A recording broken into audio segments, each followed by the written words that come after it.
Baik, Assalamualaikum, apa khabar? Selamat malam. Saya Hanif Miswan, kembali bersama kami di Didik TV KPM dan inilah Buletin Didik edisi khas. Apabila berbicara berkenaan dengan edisi khas ini, pastinya antara topik dan tumpuan yang akan kami bawakan berkenaan dengan pengoperasian kembali sekolah. Dan hari ini 4 Oktober, pastinya satu tarikh yang sangat istimewa juga kerana telah pun secara rasmi bermula kembalinya murid-murid yang terpilih untuk ke sekolah pada kali ini, dan ini pastinya akan membawakan kepada kita pelbagai perkongsian dan juga rencana untuk kita kongsikan berkenaan dengan pengoperasian kembali sekolah ini, apatah lagi di beberapa negeri, terutamanya difahamkan seramai 14,300 pelajar di seluruh negara sudah memulakan sesi persekolahan secara bersemuka bermula semalam dan juga hari ini, dan selepas kira-kira 6 bulan sekolah ditutup akibat penularan COVID-19. Dan menjadi tujuan kami untuk berbicara bersama dengan anda di sini di Didik TV KPM pada malam ini kerana sangat istimewa juga kita menampilkan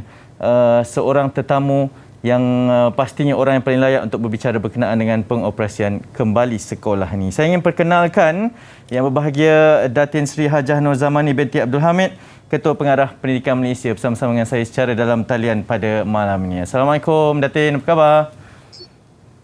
Waalaikumsalam warahmatullahi wabarakatuh. Alhamdulillah, saya sihat. Ya, tapi dalam nampak senyum dan ceria itu pasti saya percaya ini antara hari yang sangat penting juga. Datin bermula daripada semalam dan juga hari ini kembalinya pelajar ke sekolah. Difahamkan Datin baru pulang dari Melaka untuk melihat sendiri bagaimana hari ini kelancaran kembalinya pelajar ataupun murid-murid ini. Mungkin Datin boleh kongsikan, Datin, silakan. Alright, terima kasih Hanif.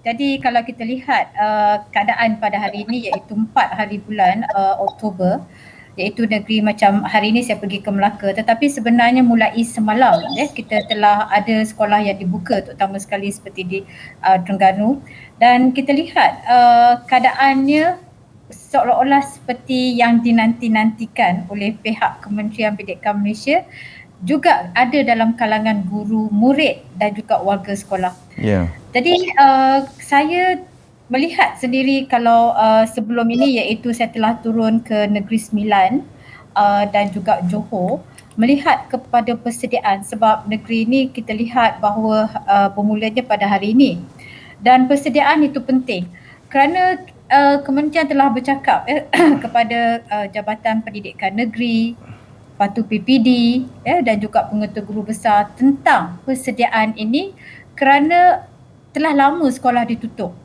Jadi bagaimana dalam keadaan kita telah merancang pembukaan ini, apa peranan mereka untuk memastikan sekolah itu persekitarannya selamat.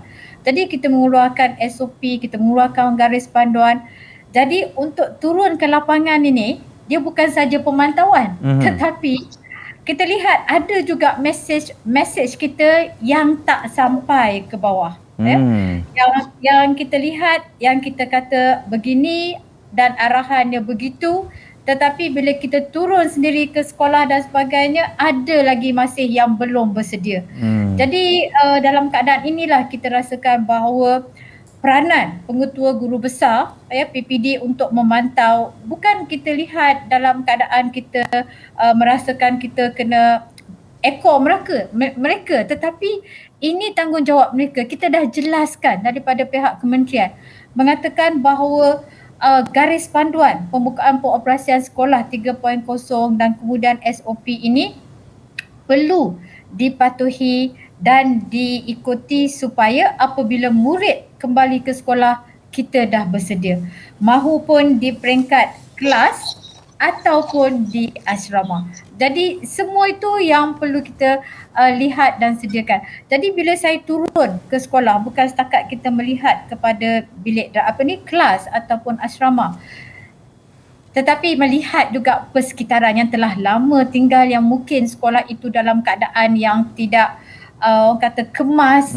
Mungkin kemudian ada sekolah yang kita pergi yang kita lihat dah ada pula burung yang dah buat sarang kan. Jadi kondusif itu kita lihat dalam tempoh ini perlulah kita beri perhatian. Jadi inilah kita yang apa yang dibuat oleh kementerian, termasuk saya juga turun untuk melihat persediaan tersebut supaya kita beri keyakinan kepada ibu bapa dan masyarakat. Baik, Datin, saya setuju dan teruja bila Datin cakap berkenaan dengan keputusan pihak kementerian sendiri, terutamanya pihak Datin sendiri untuk turun dan melihat sendiri keadaan yang berlaku di sekolah-sekolah. Mungkin sekarang ini Datin boleh terangkan, jelaskan secara ringkas peranan KPM, Kementerian dalam rancangan pembukaan sekolah ini. Saya percaya sesi libat urusnya memang sangat terperinci, Datin. Ya. Jadi kalau kita nak bicara tentang pembukaan sekolah ni, kita merasakan dia sesuatu yang penting. Terutama sekali kalau kita lihat satu kumpulan ialah anak-anak kita yang akan mengambil SPM, iaitu murid kohort 2021.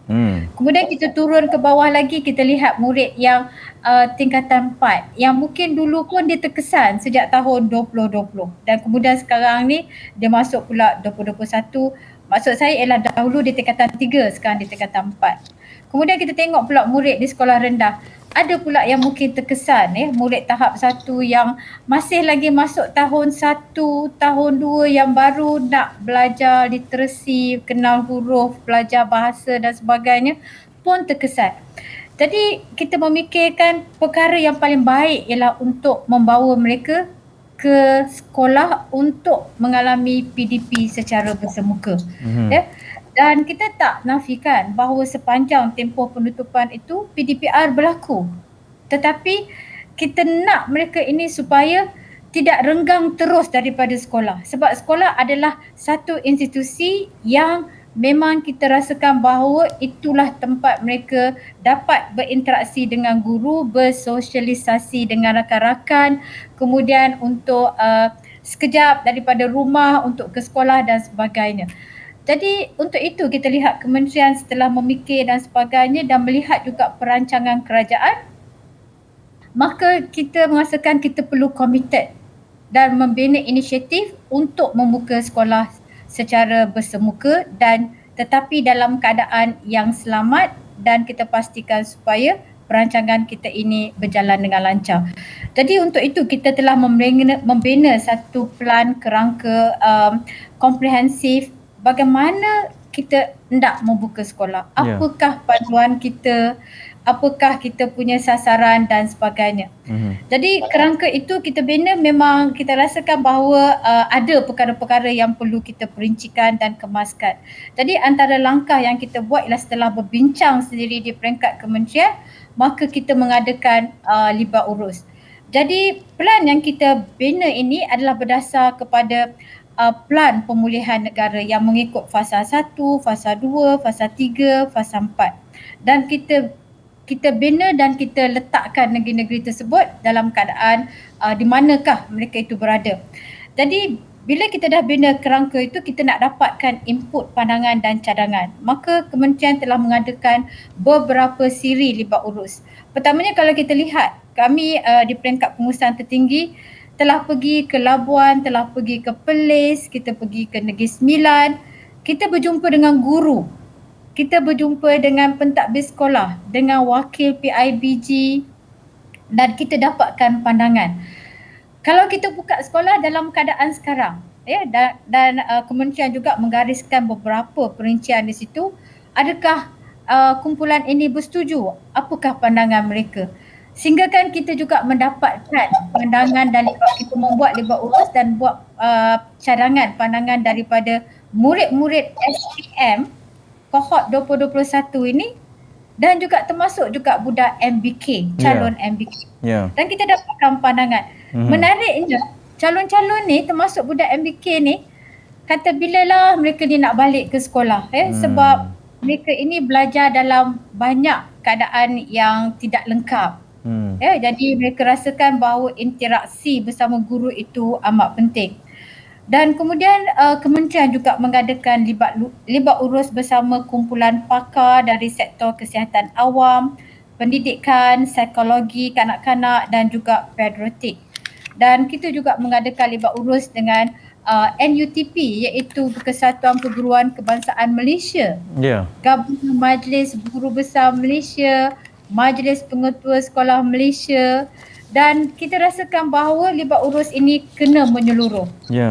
Supaya pandangan mereka itu dapat membaiki dan kita dapat membuat tambah baik kepada kerangka plan yang kita telah bina. Ya. Dan untuk itu juga kita melihat beberapa perkara yang kita tambah baik ini dan kita mendapat pula pandangan dan kerjasama kita bersama Kementerian Kesihatan dan juga Majlis Keselamatan Negara. Ya. Maksudnya bukan Kementerian Pendidikan syok sendiri. Tetapi kita pastikan apa yang kita telah gariskan dalam pelan itu mendapat pandangan nasihat mereka di mana yang dikatakan boleh dan juga yang dikatakan tidak boleh. Ya. Dan untuk itu juga untuk melahirkan persekitaran yang selamat tadi itu, maka kita juga membentangkan dalam itu kadar vaksinasi dalam usaha sekolah, iaitu daripada guru, anggota kumpulan pelaksana sehingga kepada pekerja perkhidmatan sokongan. Ya, baik. Kalau saya boleh berkongsi Hanif, saya boleh katakan bahawa Kementerian Pendidikan Malaysia semasa kita mulakan tentang vaksinasi ini, kami telah dengan pantasnya menyediakan kumpulan-kumpulan guru yang kita rasakan perlu diberikan vaksinasi cepat. Kita bekerjasama dengan KKM dan juga MOSTI CITF untuk kita berikan senarai nama guru kita yang mengajar kelas peperiksaan, keseluruhan guru, kita punya anggota kumpulan pelaksana dan juga pekerja ni, kita cepat-cepat kita serahkan kepada CITF, MOSTI dan juga KKM supaya guru kita ini diberikan vaksin dengan cepat dan juga warga yang lain supaya persekitaran sekolah itu adalah selamat. Ya, baik. Datin, saya nampak ni ada satu jalinan kerjasama yang sangat menarik juga. Kita akan rungkaikan selepas ni Datin sebab kita nak berhenti rehat seketika, beri laluan terlebih dahulu. Selepas ni banyak lagi perkongsian. Boleh Datin ya? Boleh. Okey, baik. Itu dia berkaitan dengan pengoperasian sekolah. Kita berhenti rehat seketika. Teruskan bersama kami di Buletin Didik edisi khas.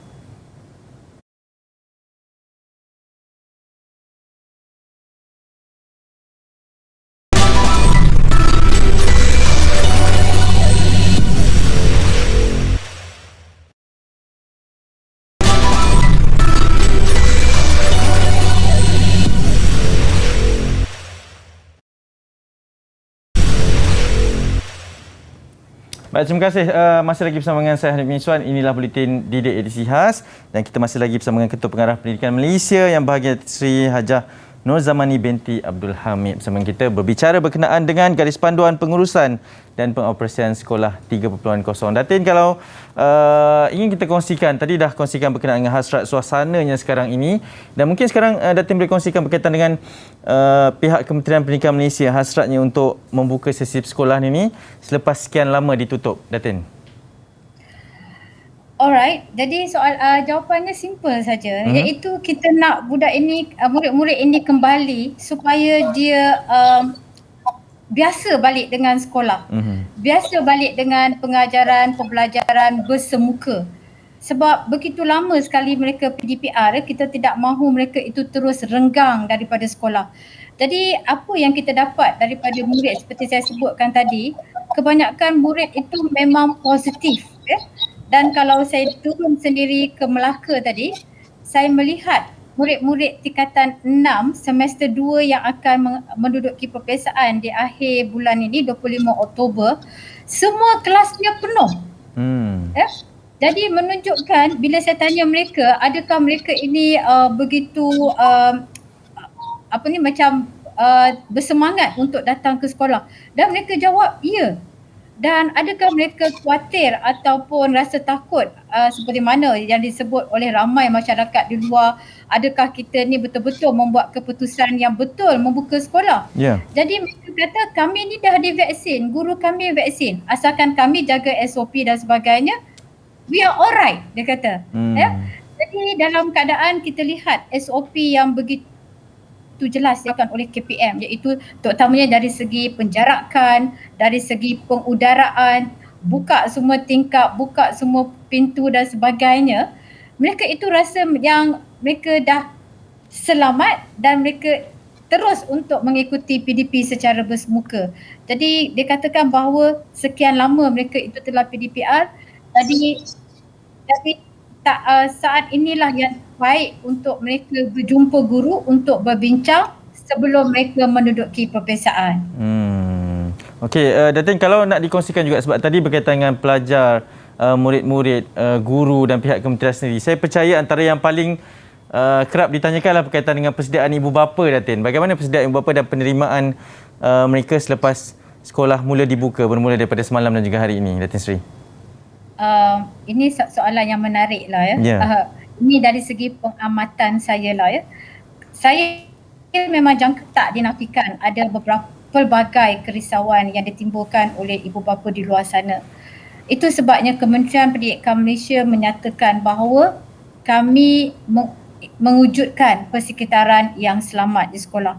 Contohnya yang saya sebutkan tadi, guru diberi vaksin, pekerja perkhidmatan diberikan vaksin, pekerja sokongan, sehinggakan pekerja kantin dan sebagainya. Kita kata bahawa sesiapa yang masuk ke sekolah mesti mempunyai telah lengkap vaksinasinya 2 dos.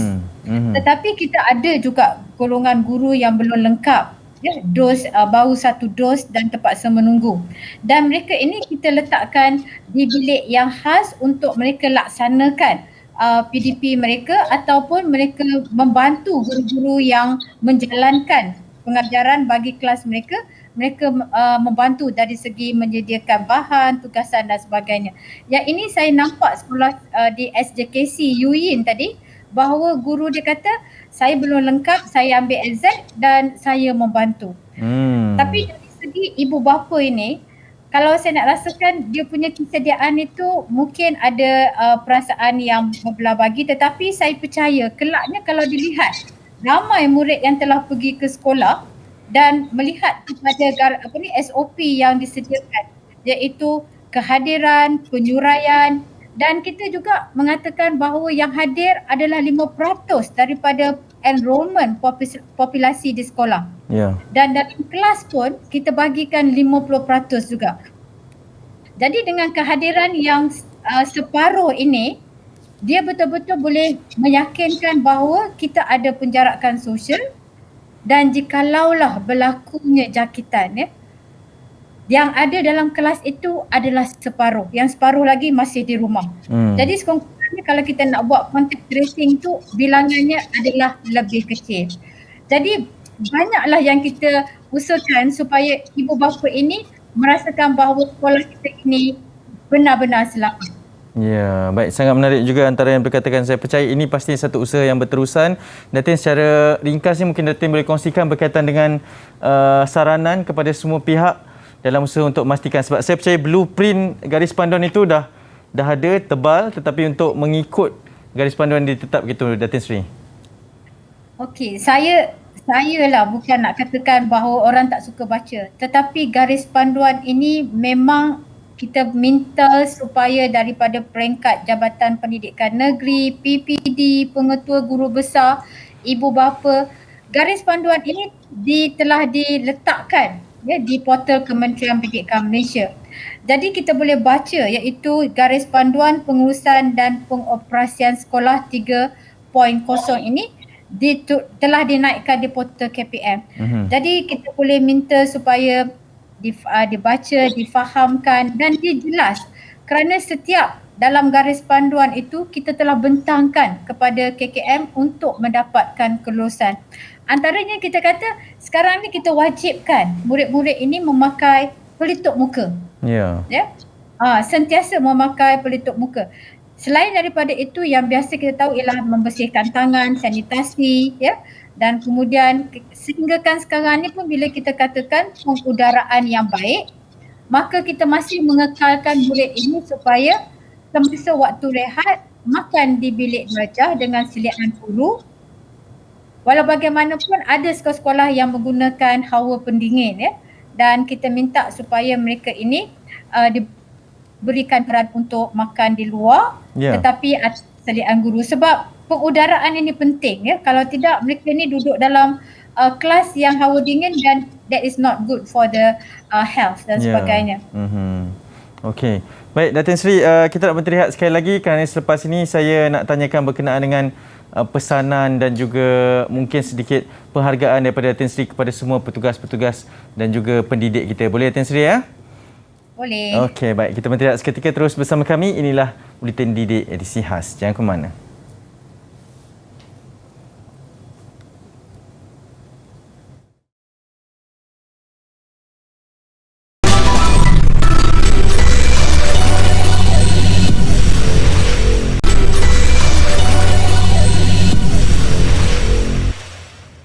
Baik, terima kasih kembali bersama kami. Inilah Buletin Didik edisi khas. Kita ada sedikit masa saja lagi pada ketika ini dan saya sangat berbesar hati kerana kita masih lagi bersama dengan Yang Berbahagia Tan Sri Hajah Nur Zamani binti Abdul Hamid, Ketua Pengarah Pendidikan Malaysia bersama dengan kita di sebalik setiap kesibukannya dalam pembukaan kembali sekolah bermula dari semalam. Dan juga hari ini sudi bersama dengan kita sepanjang 30 minit pada malam ini. Datin Sri, mungkin kita nak tanyakan, kita ada sedikit masa ni untuk kongsikan berkaitan dengan, kalaulah boleh saya katakan Datin Sri, Datin Sri juga seorang pendidik dengan pengorbanan dan juga dilakukan oleh seorang pendidik pada ketika ini dengan banyak lagi tugasan yang perlu mereka hadapi dengan pembukaan sekolah dengan penuh segala SOP ni. Mungkin harapan dan nasihat Datin Sri buat mereka dalam usaha untuk memberikan ilmu dan yang terbaik buat murid-murid kita, Datin Sri. Ya. Jadi itu adalah sesuatu yang memang menjadi harapan kepada semua pendidik. Jadi harapan saya ataupun hasrat saya itu memesan kepada semua pihak, terutama sekali kepada ibu bapa dan masyarakat, iaitu supaya menyokong kepada usaha Kementerian Pendidikan Malaysia dengan hasrat untuk membawa kembali anak-anak ini ke sekolah, walaupun tempohnya tidak lama, kita ada Oktober, November dan kemudiannya Disember. Tapi seperti mana yang telah diterangkan oleh kementerian, kita akan melanjutkan takwim persekolahan ini sehingga tahun 2022. Jadi memang kementerian ini merancang untuk yang terbaik kepada anak-anak kita ini supaya mereka ini mendapat ilmu dan juga kandungan dalam kurikulum itu dikuasai sebelum mereka pergi ke peringkat seterusnya. Jadi kepada guru pula, ini satu peranan yang paling penting kerana seperti Hanif katakan saya tadi, saya seorang pendidik. Jadi kita rasakan bahawa apa yang Kementerian Pendidikan hasratkan, guru adalah mereka yang mesti kumpulan yang kena menyokong hasrat ini. Kita tidak boleh katakan oh sukar, kita katakan oh ni tak boleh, itu tak boleh. Tetapi kita sebagai pendidik, kita yang kena faham, kita yang kena ke hadapan. Kalau kementerian kata kita akan buka sekolah, kita pun dah ready untuk kita sama-sama untuk membawa anak-anak ini kembali. Dan bagaimana nak laksanakan, itu kita kena lihat kepada garis panduan. Dan kalau kita lihat, kalau sekarang ini ada penggiliran, bila bersemuka kita ajar. Tadi mungkin budak yang PDPR di rumah itu apa tugasan yang perlu kita berikan mereka kerana mereka ini ada di rumah selama 1 minggu sebelum turn mereka untuk datang ke sekolah. Dan selain daripada itu juga kita kena pastikan bahawa SOP ini dipatuhi. Dan kita faham anak-anak yang datang ini memang anak-anak yang dalam kalangannya kita lihat yang telah divaksin sejak, kalau kita lihat kita telah beri vaksin kepada murid-murid umur 12 tahun ke atas dan ada yang telah divaksin dan ada yang belum. Dan kepada ibu bapa yang katakan anaknya bergejala ataupun demam dan sebagainya, kita beri kelonggaran, iaitu tak perlu hantar kalau anak tak sihat dan kena maklumkan kepada sekolah tentang keadaan anak murid tersebut. Dan ada juga ibu bapa yang masih lagi tidak yakin.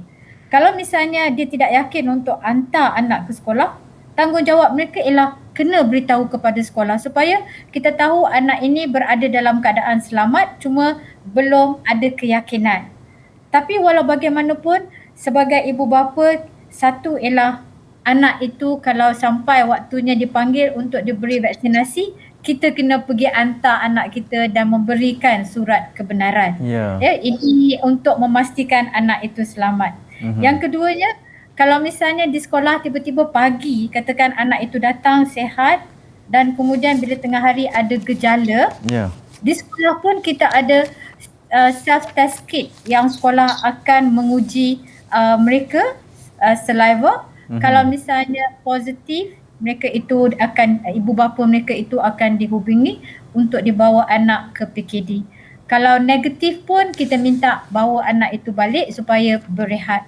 Jadi banyak perkara ini yang telah kita fikirkan dan dimasukkan dalam kita punya garis panduan itu dan amat jelas sekali untuk difahami dan diikuti. Jadi antara itu hasrat kementerian sebagai permulaan untuk pembukaan sekolah ini. Ya, saya percaya juga sekiranya kita mengikuti segala garis panduan tersebut, semua akan berasa lebih yakin. Datin Sri, yang terakhirnya mungkin kita boleh kongsikan berkaitan dengan pesanan, sebab saya percaya setiap fasa di setiap negeri itu berbeza. Akan ada nanti satu hari nanti sekolah akan kembali dipenuhi dengan murid-murid. Mungkin pesanan terakhirnya daripada Ketua Pengarah Pelajaran sendiri, Ketua Pengarah Pendidikan sendiri untuk melihat kembalinya sekolah ini berfungsi seperti sedia kala menjadi sebuah gerbang ilmu kepada murid-murid kita. Silakan Datin Sri. Alright, jadi Kementerian Pendidikan Malaysia ingin memesan bahawa ikuti tentang setiap pengumuman yang dibuat apabila ada negeri-negeri yang beralih fasa. Peralihan fasa ini penting sebab dia melibatkan tarikh-tarikh di mana siapa yang akan datang, siapa lagi yang masih PDPR. Dan setiap kali negeri itu beralih fasa, kita akan kata bahawa 2 minggu daripada tarikh diisytihar. Jadi kementerian akan memberikan kenyataan media bilakah tarikh bagi negeri-negeri tersebut, siapa yang akan datang, murid mana yang masih kekal PDPR, boleh dirujuk di portal Kementerian Pendidikan Malaysia, ataupun kadang-kadang kita lihat di Facebook Yang Berhormat Menteri Kanan sendiri akan membuat kenyataan ini. Jadi kita nak mengelakkan daripada ibu bapa kata tak faham bila anak saya akan pergi dan sebagainya. Sama ada merujuk sendiri kepada kementerian atau merujuk di Jabatan Pendidikan Negeri ataupun PPD. Jadi ini adalah penting sebab kadang-kadang kita tak tahu bila masa kita nak hantar anak kita. Ya, betul. Datin Sri, terima kasih banyak-banyak kerana sudi bersama kami. Senang saya untuk mendapatkan sedikit penjelasan daripada Datin Sri. Jaga diri Datin Sri ya. Ya, insya-Allah. Ya, nanti jemputlah datang ke Didik TV KPM sekali lagi. InsyaAllah kalau diberikan ruang dan masa yang sesuai, insyaAllah saya akan datang dan kita boleh bicara agak panjang sedikit. Betul. Datin Sri, jumpa lagi insyaAllah. Assalamualaikum. Waalaikumsalam warahmatullahi wabarakatuh. Baik tu. Sama-sama. Itu dia yang bahagia Datin Sri Hajah Nur Zamani binti Abdul Hamid, Ketua Pengarah Pendidikan Malaysia. Kita berbicara selama 30 minit pada ketika ini untuk garis panduan pengurusan dan pengoperasian sekolah 3.0. Semalam tarikhnya telah bermula sesi persekolahan buat mereka yang berada dalam pelan fasa yang dibenarkan, dan lebih menarik juga kita perlu lebih cakna berkaitan dengan kepentingan untuk kenapa kita perlu kembali ke sekolah dan juga untuk kemajuan dari sudut pendidikan bagi negara kita. Ramai yang ternanti-nanti untuk kembali ke sekolah sebenarnya. Okey? Dan selamat kembali ke sekolah kepada semua, dan ingat patuh SOP, ingat kepada segala garis panduan yang telah pun diberikan, kerana saya percaya sekiranya kita mengikuti segala garis panduan tersebut, pastinya sekolah akan menjadi tempat yang paling selamat buat anak-anak dan juga murid-murid kita. Dan juga kepada anda semua, teruskan menonton kami di Didik TV KPM untuk isi kandungan yang lebih mantap dan juga komprehensif. Saya Nimi Suan, sampai di sini saja. Kita jumpa lagi di Buletin Didik edisi khas. Assalamualaikum dan selamat malam.